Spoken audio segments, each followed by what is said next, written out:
Hello viewers, একদিন সকালে police বিচের ধারে একটি অর্ধগলিত মেয়ের লাশ পায়, আর অন্যদিকে আরেকটি লোক পুলিশ স্টেশনে আসে নিজের স্ত্রীর মিসিং কমপ্লেন লিখাতে।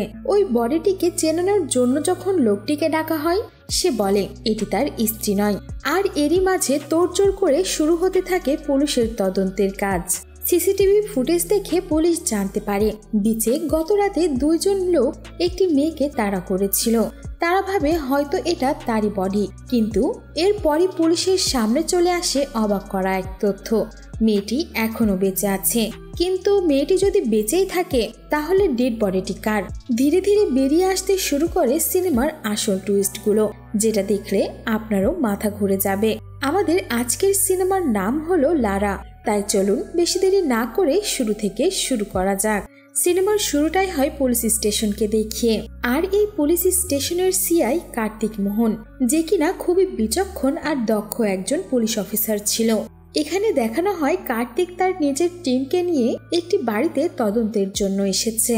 এখানে এই বাড়ির মালিক অরবিন্দ পুলিশকে ফোন করে জানিয়েছে গতকাল রাতে তাদের বাড়িতে চুরি হয়েছে। অরবিন্দ এই বাড়িতে তার স্ত্রীকে নিয়েই থাকে। কার্তিক এখানে চারপাশের জিনিসগুলো খুব ভালোভাবে তদন্ত করতে থাকে। সে দেখে দরজার কাঁচ ভাঙা হয়েছে, আর এরপর আলমারির তালা ভেঙে সব গহনা এবং টাকা পয়সা চুরি করা হয়েছে। কার্তিক এখানে বাড়ির মালিককে জিজ্ঞেস করে তাদের কতগুলো সোনা আর টাকা চুরি হয়েছে, আর এরপর মালিক বলে তাদের আলমারিতে নাকি 10 ভরি স্বর্ণ ছিল আর 5 লক্ষ টাকা রাখা ছিল। সবকিছুই নাকি চোরে চুরি করে নিয়ে গেছে। কার্তিক এখানে অরবিন্দকে ডেকে ফাঁকে গিয়ে জিজ্ঞেস করে, আসার সময় দেখলাম তোমার বাড়িতে কুকুর রয়েছে। আমাদের দেখে তো কুকুরটি কামড়ানোর জন্য অনেক ঘেউ ঘেউ করলো। গত রাতে কি কুকুরের ডাক শুনতে পাওনি? কারণ বাড়িতে অচেনা কেউ আসলে তো কুকুরের ডাকার কথা। অরবিন্দ এখানে বলে, না স্যার, গতকাল রাতে কোনো কুকুরের আওয়াজ শুনতে পাইনি। এখানে কার্তিক অরবিন্দর কাঁধে হাত দিয়ে বলে, দেখো অরবিন্দ, অনেক সময় কিছু কথা মেনে নিতে কষ্ট হয়, আর এখানে আমি বলবো তোমার স্ত্রী নিজেই এই টাকা আর গয়নাগুলোকে লুকিয়েছে। তুমি বরঞ্চ তার সঙ্গে ভালোভাবে কথা বলে জেনে নাও সে কেন এমনটা করেছে আর কোথায় বা সে এই সম্পদগুলো লুকিয়ে রেখেছে। এরপর তারা সেখান থেকে চলে যায়। রাস্তা দিয়ে যাওয়ার সময় কার্তিকের কলিগ অ্যালবার্ট তাকে জিজ্ঞেস করে, স্যার, আপনি কি করে বুঝলেন যে তাদের বাড়িতে চুরি হয়নি আর তার বউ এমনটা করেছে? কার্তিক তখন বলে, দরজা পর্যবেক্ষণ করার সময় কি খেয়াল করেছিলে কাঁচের টুকরোগুলো কোন দিকে পড়েছিল? অ্যালবার্ট বলে, বাইরের দিকে। তাহলে তুমি ভেবে দেখো, যদি বাইরে থেকে চোর এসে কাঁচ ভাঙতো তাহলে তো সেগুলো বাড়ির ভেতরে পড়ার কথা। বাইরে কেন পড়লো? তার মানে বাড়ির ভেতর থেকে কাঁচটি ভাঙা হয়েছে। আর আমি বাড়ি সার্চ করার সময় ডাস্টবিন থেকে সোনার গয়না বন্ধক রাখার একটি কাগজও পেয়েছি, যেখানে টোটাল গয়না বন্ধক দেওয়া হয়েছিল 10 ভরি। আর সবচাইতে বড় কথা, অরবিন্দর বাড়ির বাইরে একটি কুকুর আছে। আমাদের দেখে কুকুরটি বেশ ডাকাডাকি করলো, আর চোর আসার সময় কুকুরটি ডাকেনি এমনটা তো হতেই পারে না। অরবিন্দ আমাকে বলেছে সে কোনো কুকুরের ডাকাডাকির আওয়াজ শোনেনি। তার মানে বাইরে থেকে কোনো ডাকাতি বাড়ির ভেতরে আসেনি। আর যেহেতু ওই স্লিপে সুস্মিতার স্বাক্ষর ছিল, তাহলে বলাই যেতে পারে যে সুস্মিতাই এই গয়নাগুলো আর টাকাগুলো লুকিয়েছে। আর এরপর সিন কাট হয়ে পুলিশ স্টেশনে আসে। সেখানে মুন্সি নামের একটি লোক আসে তার স্ত্রীর মিসিং কমপ্লেন লেখাতে। সে পুলিশকে এসে বলে গতকাল রাতে নাকি তার স্ত্রী টাকা এবং গয়না নিয়ে অন্য আরেকজনের হাত ধরে পালিয়ে গেছে। এখানে মুন্সি পুলিশকে অনেক রিকোয়েস্ট করে জলদি করে তার স্ত্রীকে খোঁজার জন্য, নইলে তার স্ত্রী যেই সব টাকা পয়সা নিয়ে গেছে সবকিছুই সে খরচ করে ফেলবে। মুন্সি এখানে বলে সে লোকাল সিটি কর্পোরেশনের মেয়র গোপালের ড্রাইভার হিসেবে কাজ করে। অ্যালবার্ট এসে মুন্সিকে জিজ্ঞেস করে, তোমার কাছে কি তোমার বউয়ের কোনো ছবি আছে? মুন্সি বলে, না স্যার। অ্যালবার্ট তখন বলে, তাহলে তার কাছে কোনো মোবাইল ফোন আছে? মুন্সি এবারও বলে, না স্যার, আমি শুধু এইটুকুই জানি যে সে লাল একটি জামা পরে পালিয়ে গেছে। অ্যালবার্ট এখানে রেগে গিয়ে বলে, তুমি মিসিং কমপ্লেন লিখে বাড়ি চলে যাও, দেখছি কি করতে পারি। এরপর আমরা দেখতে পাই বিচের ধারে একটি জেলে মাছ ধরতে যাচ্ছে, আর সেই সময় সে একটি মেয়ের ডেড বডি দেখতে পায়। ডেড বডি দেখতে পাওয়ার পর জেলেটি পুলিশকে ফোন করে, আর সেখানে কার্তিক তার টিমকে নিয়ে ইনভেস্টিগেশন করার জন্য চলে আসে।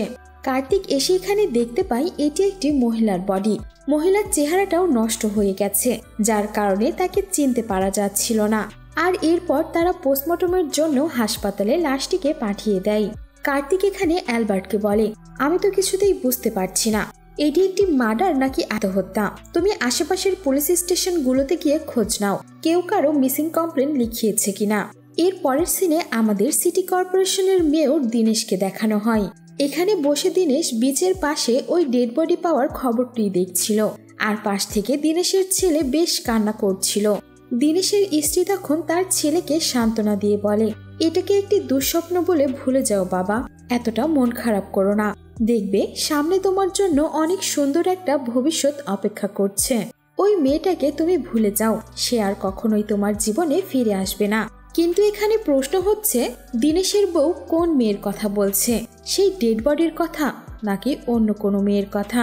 আর এদিকে কার্তিক জানতে পারে মুন্সি নামের একটি লোক নিজের স্ত্রীর মিসিং কমপ্লেন লিখিয়েছিল, যার কারণে সে মুন্সিকে ডেকে পাঠায় ডেড বডিটি চিহ্নিত করতে। মুন্সি এখানে তার মালিক কাউন্সিলর গোপালকে সঙ্গে করে আসে। আর এখানেই আমরা জানতে পারি গোপালের সঙ্গে কার্তিকের কয়েকদিন আগেই একটি ঝামেলা হয়েছিল। আর সিন চলে যায় ফ্ল্যাশব্যাকে। একদিন কার্তিক রাস্তায় গাড়িগুলোকে চেক করছিল, ঠিক সেই সময় মুন্সি তার গাড়িতে করে অবৈধ মদ নিয়ে যাচ্ছিল। আর এই বিষয়টিকে সেটেলমেন্ট করার জন্য গোপাল কার্তিককে এসে ঘুষের লোভ দেখায়। সে বলে, দেখুন স্যার, ঝামেলা বাড়িয়ে কোনো লাভ নেই, বরঞ্চ আপনি এই টাকাগুলো রেখে দিন আর আমার গাড়িটিকে যেতে দিন। এই কথা শুনে কার্তিক এখানে গোপালকে চড় মেরে বসে। কার্তিক এখানে রেগে গিয়ে বলে, তুই জানিস আমি তোকে এর জন্য জেলে ভরতে পারি, এর পরে কোনোদিন এমন করলে জেলের ভাত খাইয়েই ছাড়বো। সিন তখন আবারও বর্তমানে ফিরে আসে আর মুন্সিকে একটি কনস্টেবল ভেতরে নিয়ে যায়। মুন্সি ওই চেহারা দেখে সাথে সাথে বাইরে এসে বমি করে দেয়। পুলিশ তখন মুন্সিকে বলে, তুমি না বলেছিলে তোমার বউ লাল রঙের জামা পরে পালিয়েছে, আর এই বডির গায়ে থেকেও আমরা লাল রঙেরই জামা পেয়েছি। মুন্সি বলে, হ্যাঁ স্যার, ঠিক বলেছেন, সে লাল রঙের জামা পরে পালিয়েছিল, কিন্তু এটা আমার স্ত্রী নয়। অ্যালবার্ট তখন মুন্সিকে ধমক দেয় আর বলে, ভালো করে ডেড বডিটি গিয়ে দেখতে। গোপাল তখন বলে, আপনারা জোর করে এই গরিব লোকের ঘাড়ে বডিটি চাপিয়ে দিয়ে কেস বন্ধ করতে চাইছেন, তাই না? আমি কিন্তু আপনাদের বিরুদ্ধে ওপরে কমপ্লেন করে দেব। আর গোপাল এখানে করেও তেমনটা। সে নিজের বাড়িতে এসে মদ খেতে খেতে মেয়রকে ফোন করে। গোপাল এখানে বলে, স্যার, আমার ড্রাইভার মুন্সির স্ত্রী কয়েকদিন আগে গায়েব হয়ে গেছে, কিন্তু এখানে কার্তিক অন্য আরেকটি বডিকে আমার ড্রাইভারের ঘাড়ে চাপিয়ে দিয়ে কেসটা বন্ধ করে দিতে চাইছে। সে বারবার বলেছে এটা তার স্ত্রী নয়, তবুও তারা তাকে জোর করছে এটা মানাতে যে এটাই তার স্ত্রীর বডি। মেয়র তখন গোপালকে বলে, আমি যতদূর কার্তিককে চিনি সে এমনটা করতেই পারে না, সে খুবই সৎ একটা পুলিশ অফিসার। আর আমি এটাও খুব ভালো করে জানি যে তোমার সঙ্গে কার্তিকের একটা ঝামেলা হয়েছে কয়েকদিন আগেই, তাই খুব ভালো করে বলছি তোমাকে, পুলিশের কাজ পুলিশকে করতে দাও, তাদের কাজের ভেতরে নাক গলিও না। আর এর পরের সিনে আমরা দেখি কার্তিক আর অ্যালবার্ট যে ডাক্তারটি ডেড বডিটির পোস্টমর্টম করেছে তার সঙ্গে দেখা করতে যাচ্ছে, কিন্তু এখানে তাদের গাড়ির পিছু করছিল অন্য আরেকটি গাড়ি। ডাক্তারটি কার্তিক আর অ্যালবার্টকে বলে, বডিটি পুরোপুরি নষ্ট হয়ে গিয়েছিল, যার জন্য তার খুবই কষ্ট হয়েছে পোস্টমর্টম করতে। আর সারা রাত ধরে সমুদ্রের পানিতে থাকার কারণে সামুদ্রিক মাছগুলো বডিটিকে খেতে শুরু করেছিল। আর এরপর ডাক্তার রিপোর্ট দিয়ে কার্তিককে বলে, খুব উঁচু থেকে পড়ে মাথায় আঘাত লেগেই মৃত্যু হয়েছে, এমনও হতে পারে কেউ হয়তো তাকে ফেলে দিয়েছে, কিন্তু এই আঘাত ছাড়া মেয়েটির বডিতে আর কোনো আঘাতের চিহ্ন পাওয়া যায়নি। আর ঠিক তখনই একটি কনস্টেবল এসে কার্তিককে জানায় যে ওই বিচের পাশে একটি সিসিটিভি ক্যামেরাও লাগানো ছিল। আর এইটা জানার পর কার্তিক সহ তার টিম চলে যায় সেই সিসিটিভি ফুটেজ দেখার জন্য। সেখানে তারা দেখতে পায় দুইজন লোক বাইকে করে একটি মেয়েকে নিয়ে এসেছে। অ্যালবার্ট এখানে একটি কনস্টেবলকে ডেকে ওই দুই লোকের ব্যাপারে খোঁজ নিতে বলে, এইটা জানার জন্য যে এই বাইকের আসল মালিককে। ঠিক তখনই সেখানে থাকা ওই কনস্টেবলটি বলে ওঠে, স্যার, আমি এই ছেলেটিকে চিনি, সে কয়েকদিন আগেই বিদেশে যাওয়ার জন্য তার পাসপোর্ট ভেরিফিকেশন করতে আমাদের কাছে এসেছিল, তার ফোন নাম্বারটিও আমার কাছে আছে, কিন্তু এখানে ওই নাম্বারে ফোন করলে দেখা যায় ফোনটি অফ রয়েছে। এখানে ওই ছেলেটি পাসপোর্ট ভেরিফিকেশন করতে এসে যে অ্যাড্রেসটি দিয়েছিল সেই অ্যাড্রেস মোতাবেক পুলিশ সেখানে তদন্ত করতে গেলেও কোনোই খোঁজ পায় না। সেই দিন ঠিক সন্ধ্যায় সুরজ নামের একটি ছেলে পুলিশ স্টেশনে আসে আর কার্তিককে বলে, স্যার আপনারা নাকি আমাকে খুঁজছেন। আর এই সুরজ হলো সেই দুইজনের মধ্যেই একজন যাদের সিসিটিভি ক্যামেরাতে দেখা গিয়েছিল। কার্তিক এখানে সুরজকে বলে, তুই ওই মেয়েটিকে মেরে ফেলেছিস কেন? সুরজ বলে, কোন মেয়ে স্যার? আমি কাউকে মারিনি, নিশ্চয়ই আপনাদের কোথাও একটা ভুল হচ্ছে। এই কথা শুনে কার্তিক সেই সিসিটিভি ফুটেজ দেখায় আর বলে, তুই যদি কিছু করেই না থাকিস তাহলে ওই মেয়েকে নিয়ে বিচে গিয়েছিলি কেন? আর তোদের সাথে ওই মেয়েটিই বা কে? আর এখানে সুরজ সবকিছু খুলে বলতে শুরু করে। সিন চলে যায় ফ্ল্যাশব্যাকে। এখানে সুরজ আর তার বন্ধু সত্য কিছুদিন আগে সিঙ্গাপুরে কাজের জন্য যাওয়ার প্ল্যান করে, যার জন্য তারা দুজনেই পাসপোর্ট এবং ভিসার অ্যাপ্লাই করে। সত্যের পাসপোর্ট আসলেও সুরজের আসে না। আর এই খুশিতেই তারা দুজন পার্টি করছিল। আর এরপরে তারা এনজয় করার জন্য একটি মেয়েকে ভাড়া করে আর তাকে নিয়েই বিচে আসে। এখানে তারা সেই মেয়েটিকেও মদ খাওয়ানোর চেষ্টা করে, কিন্তু মেয়েটি না করে দিয়ে তাদেরকে ধাক্কা দিয়ে পালিয়ে চলে যায়। সুরজ এখানে সত্যকে বলে, বাড়িতে চল, এসব মেয়েদের পেছনে লেগে কোনো লাভ নেই। আর এরপরে তারা বাড়িতে চলে আসে। সিন আবারও বর্তমানে ফিরে আসে। কার্তিক এখানে বলে, তোরা যদি মেয়েটির সঙ্গে কিছু নাই করে থাকিস তাহলে তোদের ফোন অফ কেন? সুরজ বলে, আসলে স্যার বিদেশ যাবো বলে অনেক লোকের কাছ থেকে টাকা ধার নিয়েছিলাম আর তারাই বারবার ফোন করে ডিস্টার্ব করছিল, সেই জন্যই ভয়ে ফোনটা অফ করে রেখেছি। আর সত্য যেহেতু সিঙ্গাপুরে চলে গেছে তাই তার ফোনটাও বন্ধ। কার্তিক এখানে সুরজকে বলে, সে ওই মেয়েটির অ্যাড্রেসটি জানে কিনা। সুরজ বলে, তারা তো শুধুমাত্র হাইওয়ের কাছ থেকে মেয়েটিকে ভাড়া করে নিয়ে গিয়েছিল, এর বেশি সে আর কিছুই জানে না। কার্তিক সুরজকে সেই হাইওয়ের জায়গাতে নিয়ে যেতে বলে আর সুরজও তাদেরকে সেখানে নিয়ে আসে। সেখান দিয়ে কিছু প্রস্টিটিউট গেলে কার্তিক তাদেরকে ছবি দেখিয়ে জিজ্ঞেস করে এই মেয়েটিকে। তারা বলে এর নাম জয়া, সে নাকি এখানেই কাস্টমার খুঁজতে আসে, কিন্তু গত 3 দিন ধরে তাকে দেখা যায়নি। এই কথা শোনার পর কার্তিক তাদের কাছ থেকে জয়ার অ্যাড্রেস নেয় আর জয়ার ঠিকানায় চলে যায়। কিন্তু এখানে অবাক করার বিষয় হলো জয়া জীবিত রয়েছে। তাহলে ওই বিচে পাওয়া ডেড বডিটি কার? কার্তিক তখন জয়াকে সুরজ এবং সত্যার ব্যাপারে জিজ্ঞেস করে। তখন জয়া বলে, হ্যাঁ স্যার, ওই দিন তারা আমাকে ভাড়া করে নিয়ে গিয়েছিল। আর তারা যখন জয়াকে নেশা করানোর চেষ্টা করে তখন জয়া তাদের কাছ থেকে পালিয়ে বাঁচে। জয়া যখন কার্তিককে পানি দিচ্ছিল সে লক্ষ্য করে জয়ার পুরো শরীরে কিছু কিছু জায়গায় আঘাতের চিহ্ন রয়েছে, এমনকি তার বুকের উপরে পোড়া দাগও রয়েছে। কার্তিক তাকে জিজ্ঞেস করে কে তার এই হাল করেছে। জয়া তখন বলে, কয়েকদিন আগে একটি কাস্টমারের কাছে সে ভাড়া হিসেবে গিয়েছিল আর সেই ওইসব কাজ করার সময় তার সঙ্গে এমনটা করেছে। কার্তিক যখন জয়ার বাড়ি থেকে চলে যাচ্ছিল সে জয়াকে জিজ্ঞেস করে কোন কাস্টমার তার সঙ্গে এমনটা করেছে। জয়া তখন বলে তাকে সবাই মুন্সি নামে চেনে, সে কাউন্সিলর গোপালের ড্রাইভার। মুন্সির নাম শুনে কার্তিক একটু অবাক হয়। সে ভাবে যেই লোকটা কিনা বারবার পুলিশ স্টেশনে এসে নিজের বউকে খোঁজার জন্য বলছে সে কিনা অন্য আরেকটি মেয়ের সঙ্গে এমন জঘন্য কাজ করেছে। পুলিশ স্টেশনে এসে সুরজের ডিটেলস রেখে পুলিশ তাকে যেতে দেয়, কিন্তু যাবার আগে তারা ওই বেঁচে পাওয়া মেয়েটির ছবি দেখায়। সুরজ এখানে বলে সে এই মেয়েটিকে চেনে না। এখানে সুরজ পুলিশ স্টেশন থেকে বের হয়ে কাউকে ফোন দিয়ে বলে, বন্ধু আমরা হয়তোবা অনেক বড় বিপদে ফেসে গিয়েছি। কিন্তু এখানে সুরজের এই কথাগুলো কার্তিক শুনে ফেলে, যার কারণে সুরজের উপর তার আরো বেশি সন্দেহ হয়। সিন কাট হলে আমরা দেখি পরের দিন কার্তিক মুন্সির খোঁজ করতে তার বাড়িতে গিয়েছে, কিন্তু সেখানে মুন্সি নয়, তার মা ছিল। মুন্সি কোথায় জিজ্ঞেস করলে তার মা বলে সে কোথায় আমি কি করে বলবো, সে কখন বাড়িতে আসে কখন যায় তার আমরা কিছুই জানি না, এমনকি যত টাকা ইনকাম করে সবকিছুই নেশার পেছনে উড়িয়ে দেয়। আর ঠিক তখনই সেখানে মুন্সি এসে হাজির হয়। কার্তিক তখন মুন্সিকে অ্যারেস্ট করে নিয়ে চলে আসে আর সেখানে তাকে অনেক মারধর করে। কার্তিক এখানে মুন্সিকে জিজ্ঞেস করে সে কেন জয়ার সঙ্গে এমনটা করেছে। কার্তিক সেখানে মুন্সিকে এটাও বলে নিশ্চয়ই তুই তোর বউকে অত্যাচার করে মেরে ফেলেছিস আর সমুদ্রের পানিতে ফেলে দিয়েছিস, আর এরপরেই পুলিশ স্টেশনে মিসিং কমপ্লেন লিখিয়ে নাটক শুরু করেছিস। এখানে মুন্সি এত মার খাবার পরেও সে কার্তিককে বলে সে তার স্ত্রীর সঙ্গে কিছুই করেনি। সে স্বীকার করে যে মাতাল অবস্থায় সে জয়ার সঙ্গে এসব কিছু করেছে, যেটা তার ভুল হয়েছে, কিন্তু সে সত্যিই তার স্ত্রীর সঙ্গে কিছুই করেনি, সে পালিয়ে গেছে। কার্তিক তখন বলে সত্যি করে বলতো তোর বউ কত টাকা নিয়ে বাড়ি থেকে পালিয়েছে? কার্তিক এটা শুনে অবাক হয় আর বলে তোর মা তো বললো তুই সব টাকা পয়সা মদ খেয়ে উড়িয়ে দিস, তাহলে তোর কাছে এত টাকা পয়সা কই থেকে এলো?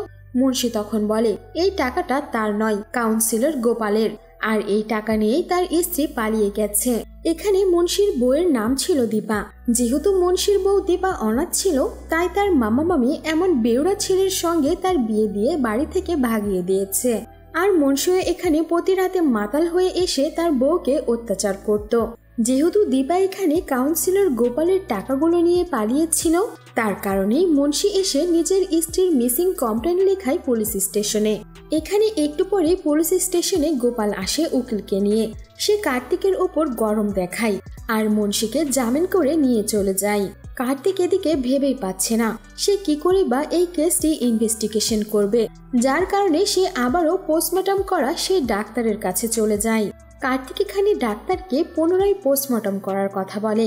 সে বলে হয়তোবা এবার করলে নতুন কিছু জানতে পারা যেতে পারে, কিন্তু ডাক্তার বলে সে খুব ভালো করে আর সময় নিয়েই এটা করেছে, তাই সে যদি আবারও এইটা করে বারবার একই রেজাল্ট আসবে, যার কারণে কার্তিক হতাশ হয়ে সেখান থেকে চলে যায়।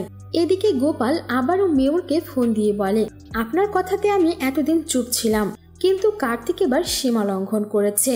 সে জোর করে আমার ড্রাইভারকে অ্যারেস্ট করে তাকে মারধর করেছে, আপনাকে এর বিচার করতেই হবে। মেয়র তখন গোপালকে বলে সামনে নির্বাচন আছে, এখন মাথা গরম করে কিছুই করা যাবে না। এরপর আমরা দেখি মেয়র কার্তিককে ডেকে পাঠিয়েছে। সে গোপালের সমস্ত অভিযোগের কথা কার্তিককে বলে। কার্তিক বলে স্যার আমার ওই মুন্সির উপর সন্দেহ রয়েছে, নিশ্চয়ই সেই তার বউকে গুম করে ফেলেছে আর এখন নাটক করছে। মেয়র তখন বলে কিন্তু তোমার কাছে তো কোনো প্রমাণ নেই, সন্দেহের বশে কেন তুমি তাকে এনে টর্চার করলে? আমার মনে হয় এটাকে তুমি আত্মহত্যা বলে চালিয়ে দিয়ে কেসটা বন্ধ করে দাও। এখানে মেয়রের এই কথা শুনে কার্তিক বেশ অবাক হয়। আর অন্যদিকে আমরা অ্যালবার্টকে দেখি সে মুন্সিকে ফলো করছে, আর মুন্সিকে ফলো করতে করতে সেই এলাকাতে সে সুরাজের বন্ধু সত্যকে দেখতে পায়। তখনই সে কার্তিককে ফোন করে বলে স্যার সুরাজ আমাদেরকে মিথ্যে কথা বলেছে, সত্য সিঙ্গাপুর যায়নি, সে আমার সামনেই দাঁড়িয়ে আছে। এরপর আমরা দেখি অ্যালবার্ট সত্যকে অ্যারেস্ট করে থানায় নিয়ে এসেছে। কার্তিক এখানে সত্যকে জিজ্ঞেস করে তোমার বন্ধু তো বললো তুমি সিঙ্গাপুর চলে গেছো, কিন্তু তুমি তো দেশেই রয়েছো, কাহিনী কি সত্যি করে বলো। সত্য তখন বলে সত্যি বলছি স্যার, আমার সিঙ্গাপুর যাওয়ার কথা ছিল, কিন্তু সেদিনকে আমি ফ্লাইট মিস করাই আর যেতে পারিনি। যেহেতু অনেক মানুষের কাছ থেকে টাকা ধার নিয়েছি, তাই আর কাউকে জানাইনি, আর তারপর থেকেই আমি লুকিয়ে বেড়াচ্ছি। অ্যালবার্টের এই কথা বিশ্বাস হয় না, তখন সে সত্যকে মারে আর বলে সত্যি করে বল সেই দিন কি কি হয়েছিল। আর এরপরেই সিন ফ্ল্যাশব্যাকে চলে যায়। সে বলে জয়া যখন তাদের কাছ থেকে পালিয়ে গিয়েছিল আর তারা বাড়িতে যাচ্ছিল, সেই সময় রাস্তায় তারা আরো একটি মেয়েকে দেখতে পায়। সুরজ এখানে মেয়েটিকে প্রস্টিটিউট মনে করে আজে বাজে কথা বলতে শুরু করে আর বুকিং করতে চায়, কিন্তু মেয়েটি রাজি হয় না, যার কারণে রেগে গিয়ে সত্য মেয়েটিকে চড় মারে আর মেয়েটি চড় খেয়ে রাস্তায় পড়ে গিয়ে অজ্ঞান হয়ে যায়, যেটাতে দুজনেই খুব ভয় পেয়ে যায় যে পুলিশ জানতে পারলে তাদেরকে অ্যারেস্ট করে নিয়ে যাবে। যার কারণে উপায় না পেয়ে সত্য আর সুরজ মেয়েটিকে উঠিয়ে একটি পুরনো চালের গোডাউনে নিয়ে চলে আসে। এখানে একটু পরেই মেয়েটির জ্ঞান ফিরে আসে আর সত্য সুরজ মেয়েটির কাছে অনেক ক্ষমা চায় যে তোমাকে আঘাত করার কোনো ইচ্ছে ছিল না, প্লিজ আমাদের মাফ করে দাও, আর এই কথাটি পুলিশকে বলো না, নইলে আমাদের দুজনের জীবনই নষ্ট হয়ে যাবে, আমরা আর সিঙ্গাপুরে যেতে পারবো না। মেয়েটি তাদেরকে বলে ঠিক আছে আমি পুলিশকে কিছুই বলবো না, কিন্তু তোমাদের আমাকে কয়েকদিনের জন্য আশ্রয় দিতে হবে, যখন আমার কাজ শেষ হয়ে যাবে আমি এখান থেকে চলে যাব। যার কারণে উপায় না পেয়ে তারা মেয়েটিকে আশ্রয় দেয়, কিন্তু এখানে কয়েকদিন যাবার পরে তাদের হাতে থাকা সমস্ত টাকা পয়সাও শেষ হয়ে যায়। এই কথা শুনে মেয়েটি তখন তার কাছে থাকা টাকা সত্যকে দেয়, কিন্তু সত্য লক্ষ্য করে এটা ইন্ডিয়ান রুপি নয়, বরঞ্চ আমেরিকান ডলার, আর যে ডলারটি ভাঙানোর জন্যই সত্য সেই দিনকে বাইরে বের হয়েছিল। আর এখানেই জানতে পারি আমরা যে এই মেয়েটি অন্য কেউ নয়, মুন্সির স্ত্রী দীপা, যে কিনা কাউন্সিলরের টাকাগুলো নিয়ে পালিয়ে গিয়েছিল। এরপর আমরা দেখি সত্য কার্তিক এবং তার পুরো টিমকে সেই গোডাউনে নিয়ে এসেছে। তারা ভেতরে এসে দীপাকেও পেয়ে যায়। এখানে আসলে দীপার প্ল্যান ছিল সে ওই ডলারগুলোকে এক্সচেঞ্জ করে এখান থেকে পালিয়ে দূরে চলে যাবে, কিন্তু বেচারির প্ল্যান আর সাকসেস হয় না। সে সত্য আর সুরজের জন্য এখানেই ফেসে যায়। কার্তিক তখন দীপাকে বলে, তুমি এখানে বসে বসে অ্যাশ করছো আর ওইদিকে তোমার স্বামী পুরো দুনিয়াতে তোমাকে খুঁজে বেড়াচ্ছে।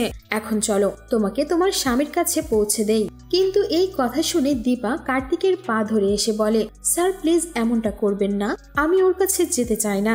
দীপা বলে, স্যার আমার স্বামী মানুষ না, একটা জানোয়ার। সে রোজ রাতে মদ খেয়ে মাতাল হয়ে আমার উপর অমানবিক টর্চার করে।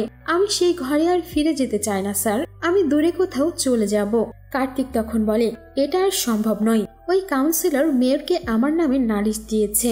দীপা এখানে বলে, স্যার শুধুমাত্র যদি মুন্সির অত্যাচার হতো আমি ফিরেও যেতাম, কিন্তু মাঝে মাঝে ওই কাউন্সিলর গোপাল এসেও আমাকে অনেক টর্চার করত। আর ওই গোপালকে কারা সাহায্য করতো জানেন? মুন্সি আর তার মা। বিনিময়ে গোপাল তাদেরকে টাকা দিত। তাই আমি সুযোগ বুঝে সেখান থেকে পালিয়ে চলে এসেছি। আর আমি জানতাম না যে এইগুলো রুপি না, ডলার। কার্তিক এখানে দীপাকে নিজের বাড়িতে নিয়ে আসে। তখন দীপা কার্তিককে বলে, স্যার মেয়রের নাম শুনে না আমার একটা কথা মনে পড়েছে। কার্তিক বলে, কি কথা বলো? দীপা বলে, সেই দিন আমি যখন পালিয়ে যাচ্ছিলাম ব্রিজের উপর আমি মেয়রকে দেখেছিলাম। সে একটি মেয়ের বডি ব্রিজের নিচে ফেলে দিচ্ছিল আর এরপর সে গাড়ি নিয়ে চলে যায়। আমি ঝোপের আড়াল থেকে এই সমস্ত কিছু দেখি।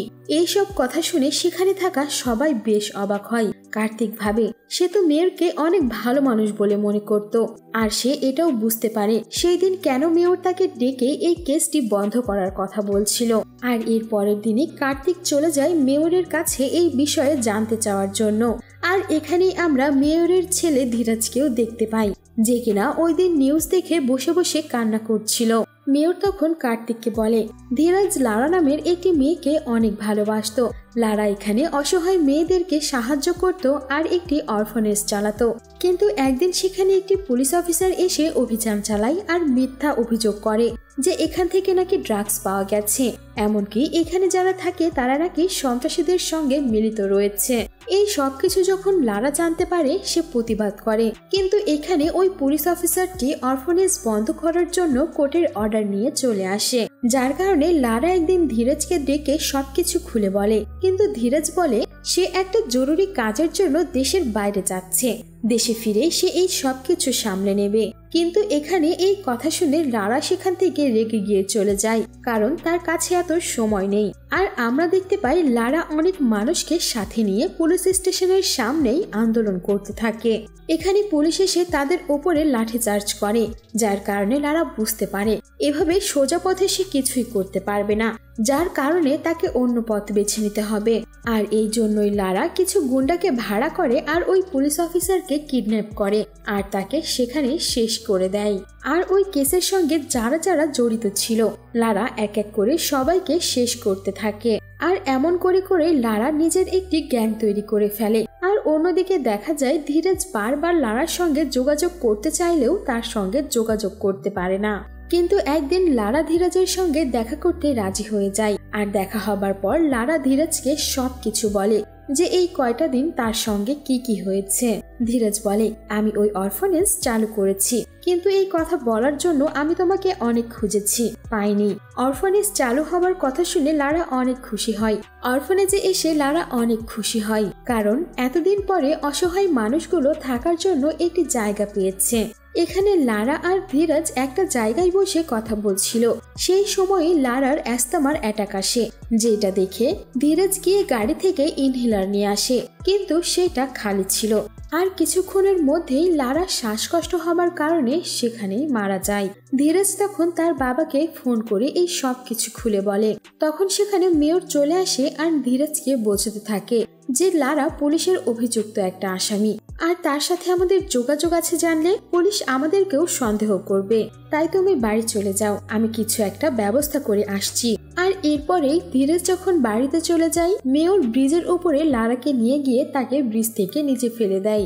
আর এরপরে আমরা দেখতে পাই কার্তিক গোপাল আর মুন্সিকে গ্রেফতার করেছে, কারণ গোপাল এখানে অবৈধ টাকা পাচার করছিল আর দীপার ওপর অত্যাচারও করছিল।